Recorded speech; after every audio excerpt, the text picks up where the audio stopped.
The number 7 is a big deal in the Bible. Yeah, in biblical Hebrew, the word 7 is connected to the idea of fullness or completeness. And that's something we all long for, but don't often experience. Instead, we find ourselves working endlessly, fighting back chaos with no real rest. Yes. Now keep all that in mind as we turn to Genesis 1 in the Bible.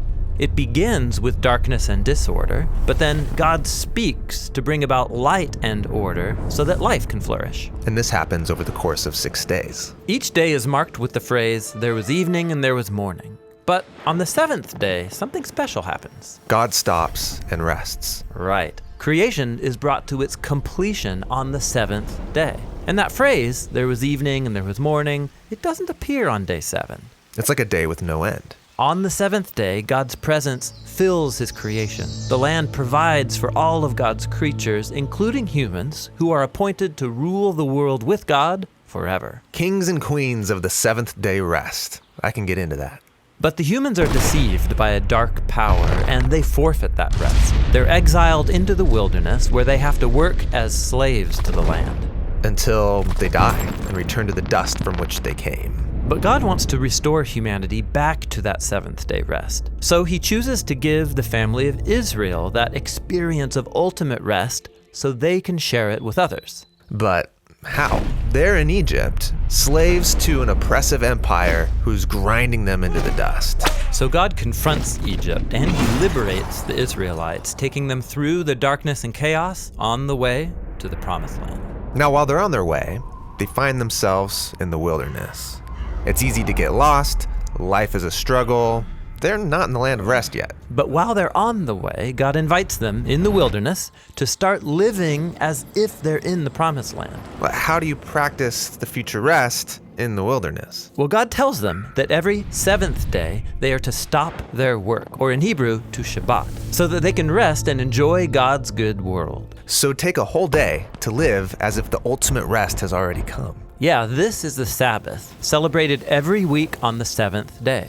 But there's more. The Sabbath is just one of 7 festivals that Israel practiced every year, each one anticipating that 7th day rest. That is a lot of 7s. And there's even more. Every 7 years, the Israelites were to liberate slaves, forgive debts, and let the land rest for a whole year.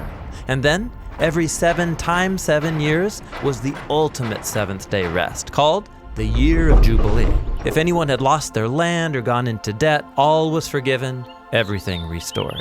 Wow, so the Sabbath, these feasts, the Year of Jubilee, it's all pointing towards the hope of future rest. Right. Now, when the Israelites went into the land, they forgot their God, and so they forfeited their chance for rest in the promised land. They're exiled and enslaved again by an oppressive nation, led back into a world of chaos and disorder. But Israel's prophets said that their exile would end one day, and that the ultimate jubilee of freedom and rest would come, but generations go by, and they're still waiting. It's at this dark point in the story that Jesus appears, and he launches his public mission on a Sabbath day. Yeah, he read aloud from the scroll of Isaiah, saying that it was time for all captives and slaves to be released because this was the year of the Lord's favor. What did he mean, this is the year of the Lord's favor? He was talking about the ultimate jubilee. Also, Jesus is claiming that 7th day rest would come through him. Right, he said that he was the Lord of the Sabbath, and he confronted disorder and darkness in all of its forms, liberating people from sickness, sin, even from death itself. Yet, Jesus was killed,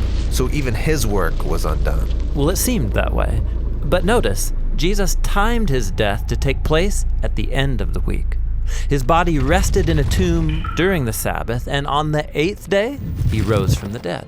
Oh wait, the 8th day? You mean the first day of a new week? Exactly. Jesus' resurrection was like the first day of a new creation, where God's light and life broke into the darkness. So because of the resurrection, we have hope in God's promise of future rest.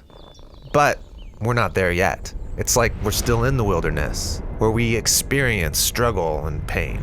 But as we journey towards that ultimate 7th day, Jesus invites us to experience a taste of real rest now, by following him. Or in his words, "Come to me, all you who are weary and burdened, and I will give you rest."